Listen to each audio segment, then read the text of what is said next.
क्या करने, रेल का केस। अच्छा, हमको मालूम भी नहीं है, कोई सूचना तक नहीं है। हम दो लोगों का नाम था, मेरा और अमरजीत का। अमरजीत को सूचना आ गई, हमको सूचना नहीं आई। सूचना आई होती तो हम आज ये बिल करा लेते। नमस्कार, आप लाइव सीरीज देख रहे हैं। मैं हूं आपके साथ काव्या। इस वक्त की बड़ी खबर, सीपीआई एमएल के दरौली विधायक जो है वो नामांकन करने पहुंचे हुए थे और उन्हें हिरासत में ले लिया गया है। दरअसल आपको बता दें तो महागठबंधन का हिस्सा है सीपीआई एमएल, और ऐसे में दरौली विधायक सत्यदेव राम अपना नामांकन करने पहुंचे हुए थे। समरनालय परिसर में ही पुलिस के द्वारा उन्हें गिरफ्तार किया गया है। तस्वीरों के माध्यम से आप देख पा रहे होंगे किस तरीके से नामांकन परिसर यानी कि नामांकन कार्यालय में ही उनकी गिरफ्तारी हुई है। दरअसल आपको बता दें तो दरौली विधायक सत्यदेव राम को सिवान समरनालय परिसर में नामांकन के तुरंत बाद पुलिस ने हिरासत में ले लिया है। यह कार्रवाई 2005 के एक रेल रोको आंदोलन से जुड़े मामले में सोनपुर रेलवे कोर्ट द्वारा जारी अस्थायी वारंट के आधार पर की गई है। मिली जानकारी के अनुसार यह मामला 2005 में दरौंदा रेलवे स्टेशन पर बिना अनुमति के किए गए रेल रोको आंदोलन से संबंधित है। इस संबंध में रेलवे थाना में कांड संख्या 36/2005 दर्ज किया गया था। सोनपुर रेलवे कोर्ट के सीजेएम ने इस प्रकरण में विधायक के खिलाफ अस्थायी वारंट जारी किया है और अब विधायक सत्यदेव राम जो हैं वो गिरफ्तार हो चुके हैं, जेल गए हैं। और तस्वीर आप अपने स्क्रीन पे देख पा रहे होंगे, क्या कुछ कह रहे हैं दरौली विधायक सत्यदेव राम, आप सुनिए। या क्या करने, रेल का केस।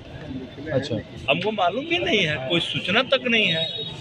हम दो लोगों का नाम था, मेरा और अमरजीत का। अमरजीत को सूचना आ गई, हमको सूचना नहीं आई। सूचना आई होती तो हम आज ये बिल करा लेते। लेकिन ये जानबूझ करके कुछ लोग डिस्टर्ब करने के लिए और इस तरह के काम किया। तो मैं जानता हूँ कि बॉल को जितना पटकिएगा ना उतना ही ऊंचाई पर खिलेगा। मतलब आपको यहाँ से अरेस्ट कर लिया गया है? हाँ, हम अरेस्ट हैं अभी। जेल से चुनाव लड़ेंगे? हाँ, जेल से चुनाव लड़ेंगे? ये पहली बार थोड़े है, चौथी बार है। शासक वर्ग हमेशा इसी फिराक में रहता है। अभी तक आपका प्रतिद्वंदी क्लियर नहीं है कि आपके प्रतिद्वंदी में कौन उठ रहा है, फिर भी क्या कुछ मुद्दा है, किस तरीके से तैयारी लेकर चल रहे हैं? प्रतिद्वंदी के ना ये मसला है, नहीं तो मैं तो उस केस के बारे में कुछ जानता भी नहीं।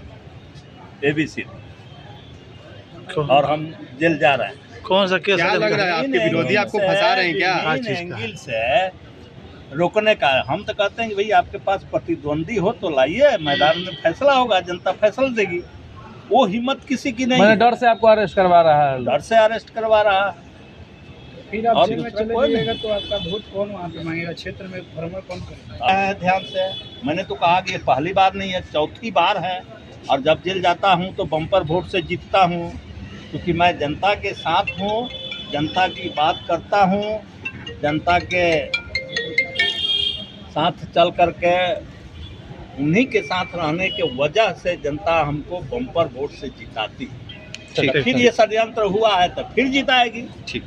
तो आपने दरौली से विधायक सत्यदेव राम को सुना जो कि अपना नामांकन पर्चा भरने समरनालय परिसर पहुंचे हुए थे, कार्यालय पहुंचे हुए थे और परिसर में ही उनकी गिरफ्तारी हो गई है। आपने सुना है कि जब भी वो जेल जाते हैं तो प्रचंड बहुमत मिलते हैं, यानी कि वो कई बार जेल जा चुके हैं। लेकिन उन्होंने किस तरीके से कहा है कि सत्ता में लोग, शासन जो लोग कर रहे हैं वो लोग कह रहे हैं, और इस खबर के बारे में और इस मामले के बारे में उन्हें पहले से जानकारी नहीं दी गई थी। अगर उन्हें जानकारी होती तो वो बेल लेते, लेकिन फिलहाल नामांकन पर्चा भरने के साथ ही पुलिस के द्वारा उन्हें गिरफ्तार कर लिया गया है। आपने सत्यदेव राम को सुना है, अब देखना होगा कि आगे क्या कुछ होगा। ऐसे में सत्यदेव राम जो है वो जेल जाएंगे अब, और दरौली विधायक है, दरौली से विधायक है, सिवान के दरौली से। और ऐसे में महागठबंधन और सीपीआईएमएल को बड़ा झटका लगा है। अब देखना होगा कि आगे क्या कुछ होता है। चुनाव 2 चरण में है और उससे पहले सीपीआईएमएल विधायक सत्यदेव राम की गिरफ्तारी हो चुकी है। नामांकन पर्चा भरने पहुंचे हुए थे, समरनालय परिसर में गिरफ्तारी की गई है। आपने तस्वीर देखा है। अब इस पूरे मामले में आगे क्या कुछ होता है हम आपको बताएंगे। फिलहाल के लिए इतना ही। साथ ही चैनल को सब्सक्राइब करें, फेसबुक पेज को लाइक करें। वीडियो देखने देखने के लिए आपका धन्यवाद।